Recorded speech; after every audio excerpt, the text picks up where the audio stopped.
আসসালামু আলাইকুম everyone, welcome my blog rabbit agro. So বরাবরের মতো আমি এমডি আসাদ হাজির হয়েছি নতুন একটি আপডেট ব্লগ নিয়ে। শত ব্যস্ততা পেরিয়ে আজকে ফ্রি হলাম, আর আজকে থেকে নিয়মিত ব্লগ বা ভিডিও দেওয়ার চেষ্টা করব ইনশাল্লাহ। গতকালকে যেহেতু আমার দাদির ছিল মৃত্যুবার্ষিকী, সে উপলক্ষে আমাদের বাড়িতে অনেক মেহমান চলে আসছিল।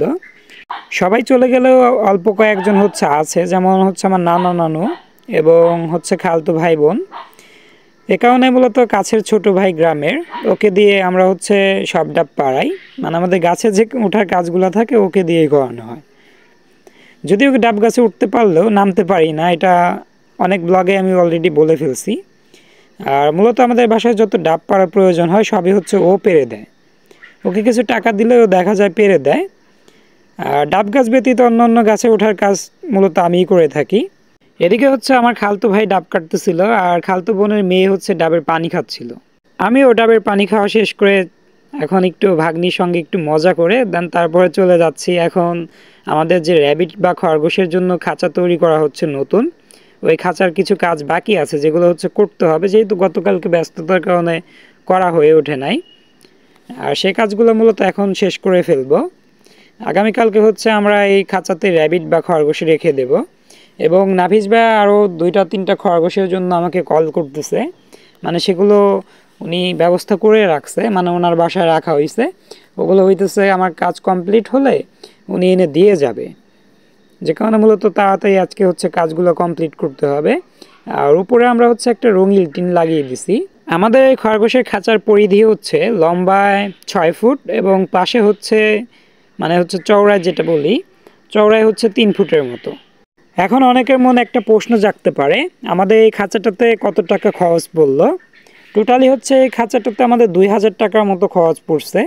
যদিও এখন আপনারা তৈরি করতে গেলে একটু বেশি কিংবা কম লাগতে পারে। আর যেহেতু মূলত আমি আমার নিজের হাত দিয়ে খাঁচাটাকে তৈরি করছি, মানে নিজেই তৈরি করলাম, আমাদের খরচটা একটু কম, বা আমার খরচটা একটু কম লাগছে। যদি আমি একটা মিস্ত্রি দিয়ে কাজটা করাতে যেতাম, ফুললি একদিনের মতো সময় লাগতো। এরকম খাঁচা তৈরি করতে গেলে ফ্রেম তৈরিটাই সবচেয়ে বেশি সময় লাগে, বা কাঠগুলোকে কাটিং করা। যেহেতু এই কয়েকদিন আমার ওইরকম ক্যামেরা ধরার মতো কেউ ছিল না, বা ভিডিও করার মতো কেউ ছিল না, যে কারণে মূলত শুরু থেকে আপনাদের দেখানো হয় নাই। সব মিলিয়ে আমার সময় লেগেছে 3 থেকে 4 দিনের মতো, যদিও ফুললি আমি 3 থেকে 4 দিন সময় দিতে পারি নাই। দিনে দেখা গেছে 2 থেকে 3 ঘন্টার মতো সময় দিতে পারছি, যেহেতু অন্য অন্য কাজ নিয়ে ব্যস্ত থাকতে হয়। আর অবশেষে দরজাটাকে তৈরি করতে হবে। দরজাটাকে তৈরি করা হয়ে গেলে এর কাজ কমপ্লিট। আগামীকালকে আমরা নির্দিষ্ট একটা জায়গায় রেখে তারপর এটার ভিতর র্যাবিট দিয়ে দেবো বা খরগোশ দিয়ে দেব। আমরা এর তলিতেও নেট দিয়ে দিছি, যেন কোনো প্রকার ময়লা জমে না থাকে, সবই নিচে পড়ে যায়। আর প্রথমে আমাদের প্ল্যান ছিল 2টা রুম করব, এখন আপাতত আমরা একটা রুম করব, মানে পুরোটাই একটাই, মানে এখান থেকে কোনো প্রকার আপাতত রুম করা হবে না। যদি কখনো মনে করি এখান থেকে আমরা 2টা রুম করব, সে অপশন কিন্তু রেখে দিছি, মানে 2 রুম এখানে করা যাবে সেরকম জায়গা কিন্তু করে রাখা আছে। মাঝখানে কিছু আমরা কাটও লাগিয়ে দিছি, মানে যদি মনে করি 2 রুম করা প্রয়োজন 2 রুম করতে পারবো। যে কারণে মূলত 2 পাশে 2টা দরজার মতো আমরা সিস্টেমটা করে নিছি, মানে এক পাশের জন্য একটা দরজা করা হয়েছে, আর একটা যদি রুম করি সেখানে আমরা একটা দরজা তৈরি করতে পারবো। যেহেতু আমাদের এখানে সব মা খরগোশগুলো থাকবে বা মেয়ে খরগোশগুলো থাকবে, এখানে আমাদের রুম করার কোনো প্রয়োজন নেই। জায়গাটা বড় হলে এদিক থেকে ওদিকে খরগোশগুলো দৌড়াদৌড়ি করতে পারবে। টোটালি আমাদের এই খাঁচাটাকে তৈরি করতে 18 থেকে 1900 মতো টাকার প্রয়োজন হয়েছে, যদি মিস্ত্রি ছাড়া। শুধু আমি যেহেতু নিজে তৈরি করছি, এখানে মিস্ত্রির টাকাটা বাদ আছে। যদি আপনারা মিস্ত্রি দিয়ে করাইতে যান তাহলে অবশ্যই মিস্ত্রির একটা রোজের দাম আছে বা একটা দিনের দাম আছে, সেক্ষেত্রে দেখা যাবে 700 থেকে 800 টাকার মতো যোগ হবে। এখানে সবচেয়ে বেশি খরচটা পড়ছে নেটে, বা নেটের যেহেতু চারিপাশে আমি নেট বা তলিতে নেটটাকে লাগিয়ে দিছি, এতে করে আমাদের নেটে সবচেয়ে বেশি খরচ পড়ছে। অনেকে আসলে তলিতে বাঁশের মাচা দেয়, ওই ক্ষেত্রে দেখা যাবে খরচটা একটু কম লাগতে পারে। আমি যেহেতু পুরো খাঁচায় নেট ব্যবহার করছি, এতে আমার খরচটা একটু বেশি পড়ছে। এখন নিজের যদি একটু অভিজ্ঞতা থাকে তাহলে আপনি নিজেই চেষ্টা করবেন তৈরি করা, এতে খরচটা অনেকটাই কম পড়বে। সাধারণত মিস্ত্রি দিয়ে যদি আমরা তৈরি করাতে যাই খরচটা অনেক বেশি পড়ে। আর আমরা এত সুন্দর করে কি করব, যতটুকু আমরা নিজেরা পারি বাণিজ্যিক আকারে করি, যেভাবেই করি এখন শৌখিন বিষয়টা হচ্ছে ভিন্ন। শৌখিন বিষয়টা হচ্ছে ভিন্ন কেননা আমরা 2000-এর জায়গায় 3000 টাকাও যদি শখের হিসেবে ইনভেস্ট করি, ওইখানে আমাদের কোনো লাভের কোনো চিন্তা নেই, লসের কোনো চিন্তা নেই। আর যদি আমরা বাণিজ্যিকভাবে করতে যাই, এতে হচ্ছে আমাদের লাভের প্রয়োজনটা বেশি।